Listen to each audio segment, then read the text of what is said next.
PIX11 is your local election headquarters, and with Election Day exactly 1 week away, we are breaking down the affordable housing ballot proposals that some New York City voters may not be entirely familiar with or clear with. Yeah, and there's really two sides to this, right? Those who want to vote yes, those who want to vote no. Yesterday we had the City Council speaker on, and this morning we are talking to a member of the Charter Review Commission, Leila Bozorg, who helped draft these proposals. So, Leila, great to have you here. Very nice to be here. So, this can get confusing for a lot of people. You got to flip the ballot over. There are these measures.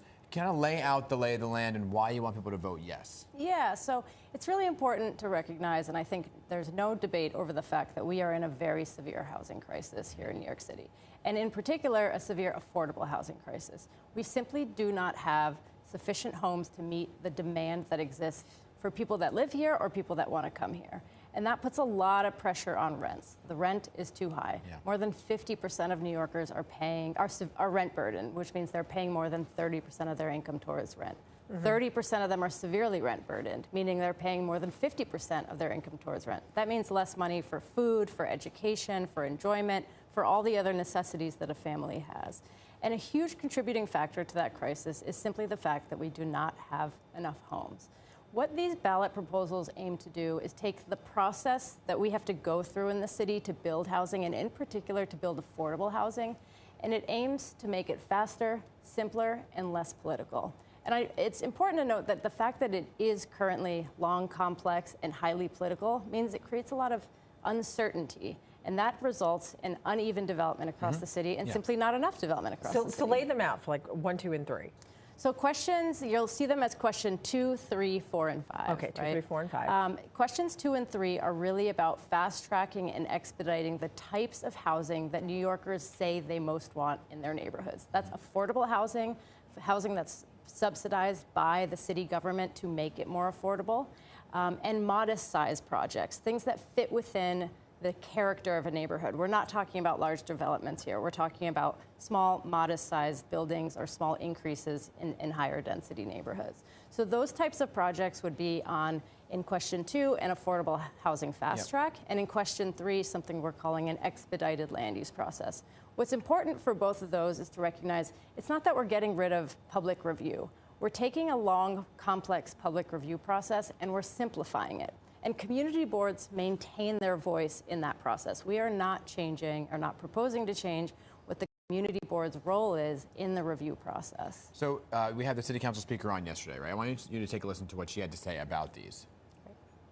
These proposals aren't really about housing. Our opposition isn't about housing.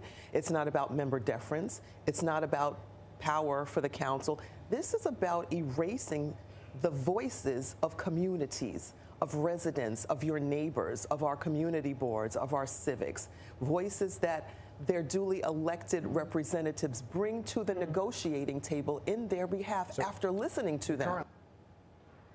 Your reaction?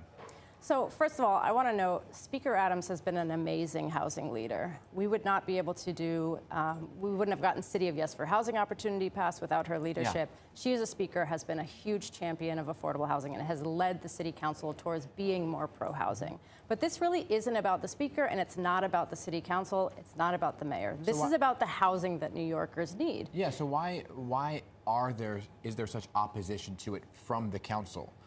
And what I mean by that is, yesterday the council speaker said the process could take upwards of 900 days to get a new affordable housing building approved.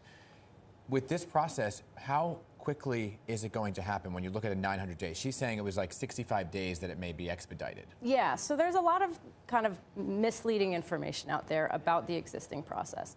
The existing land use process, we call it Uniform Land Use Review process. Yeah, it's laid out in the charter. It's about 7 to 8 months long when you consider all the different steps. We, in these ballot proposals, are taking certain types of projects, affordable housing projects, modest-sized buildings, and putting them on a shorter process that's about 90 days. And I want to say, I've been in housing a long time. Every month that a project isn't getting built adds costs. And when you add costs, that means you have to use your public taxpayer subsidy less efficiently. So anything we can do to be shortening the time to build housing and to make it less politically complex is a boon. Yeah. So this really does shorten the process, but it's not just about shortening the process. It's really about taking out some of the political uncertainty of getting projects approved. Right now, we have really uneven development across the city because some council members are great and support housing and use the process to negotiate stronger deals for their communities, and others take advantage of the process to say, don't even consider proposing something in my district. As a result, we have some community districts that haven't built any housing over the last decade. And so 12 community districts, for example, have built more housing than the other 47 combined over the last decade. That's a real problem. And so we're trying to make it less political for the types of housing. When you say less political, though, you're saying you are going to take power away from the council. Well, there's still going to be community board review. And I want to be clear, we're taking part of the process and we're having the Board of Standards of Appeal approve the affordable housing, and the City Planning Commission will be the last part of the expedited process. On the City Planning Commission, it's 13 experts that get appointed to that board. The City Council has to approve 12 of those 13 members through advice and consent. Similarly, Board of Standards and Appeal, they have a role in approving who's going to be on those boards. So this does not take away involvement that they will have on those projects. And I also want to note, most big projects that you see across the city are still going to be going through the traditional land use process. But we are introducing this concept of an appeals board as the last step instead of the mayoral veto to just be widen the aperture a little bit. Yeah, because residents are still feeling like they're losing power to the big developers.